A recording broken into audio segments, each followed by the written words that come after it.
Hi, thank you so much for judging the elementary speech and debate tournament. And thank you for watching this short tutorial, which will hopefully answer some questions that you might have on how to judge. So in elementary, we have inter and platform events like in high school and middle school. Our interp events are storytelling, poetry, prose, OI or declamation, and duo. They're all 5 minutes, except duo is 6 minutes. And our platform events are informative, original oratory or persuasive, and impromptu. Uh, Info and OO are 5 minutes, but impromptu is 7 minutes, and I'll explain more about that later. So, elementary timing. We don't give any time signals for any of the speeches unless they're doing debate or impromptu.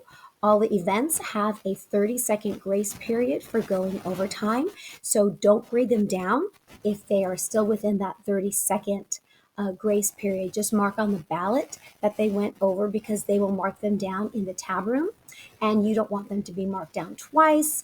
You rank them the way that you would normally rank them if they did not go over time. If they extend that 30-second grace period, they will take care of that in the tab room. For interp events, those are the acting events and they're interpreting literature. So, storytelling, they will be telling you a story with characters. Poetry, they will be reciting a poem or a series of poems that have the same theme, and they will be using a little black poetry notebook.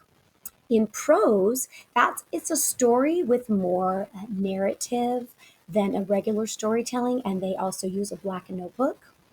For declamation or OI, they are using a published speech that somebody already gave, but they're speaking as if they are the one giving the speech. And in duo, they are either each character might have a few different characters, but they're telling you a story, and they can't touch and they can't look at each other, whether it's virtual or in person. You should be entertained. There should be blocking, movements, emotion, character internalization, and they should tell their title and author of their pieces.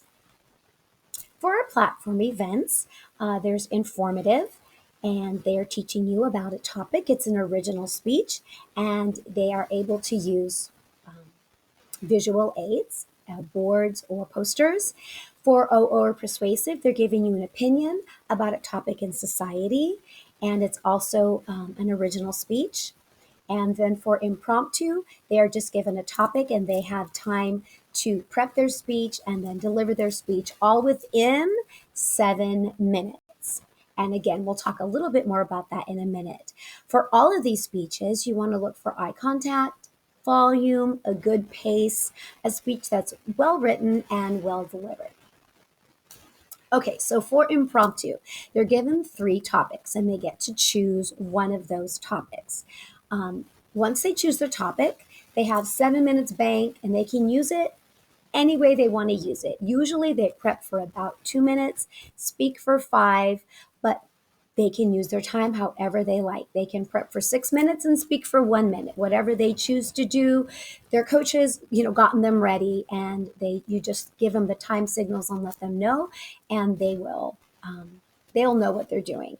So while they're prepping the speech, you give verbal time signals like, okay, 1 minute's gone, 2 minutes are gone. But then once they get up to start delivering their speech, you switch over to time signals with your hands. So if 2 minutes have passed and they start speaking, then you can do 5 because they have 5 minutes left, 4 minutes left, 4 minutes gone, 3 minutes left, 5 minutes are gone, they've got 2 minutes left, 1 minute left. This means it's 30 seconds left. And then when that's it, it's time, you just do a fist. And if they keep talking, they keep talking, but then they would be over time. So just keep timing until they stop and put down whatever time they got. Another note for impromptu, sometimes students will just have some speeches that they have memorized and they're not on topic. So I would judge the students who actually speak on the topic they chose above students who are off topic and might give like a canned speech that they have ready that really isn't on topic. Okay, so I rank students as they speak. So you might think you're going to remember all the speeches and you don't need to write anything down, but it gets really tricky, especially when a lot of them are good. So when the first speaker comes out and speaks, I make a little staircase on my notes, and the first speaker is always the best one. So speaker one is at the top of your rankings. So then the next speaker comes out, they do a good job, you can take notes on their speech, but you think, you know what, they're not quite as good as the first speaker. So you keep the one on top, and maybe speaker two, what would go to the second step. So you have 1, 2, then the next speaker comes out. So here's speaker 3. They come out, oh my goodness, they are the best ones so far. Speaker 3 did a great job. Then you would put speaker 3 at the top, and everyone else just moves down the staircase, and that way you can keep track as the speakers go, and you have your rankings when the round is over. When you put your feedback for these speeches, we like to do something called a compliment sandwich for our little elementary kids. We want to start off with a compliment, something that you did well, something that you enjoyed, and then give them a helpful critique. We always want them to improve. We want to give them something to work on for the next tournament, but also maybe end with another compliment to kind of make a little sandwich so that they are encouraged, because we want to remember to be honest and helpful to these students. They really are working very hard, but also to be very kind and encouraging because they are little. So when you get SPAR, the format is 2 minutes constructive for affirmation, then the negation goes for 2 minutes. So each have 2 minutes to do their introductory speeches.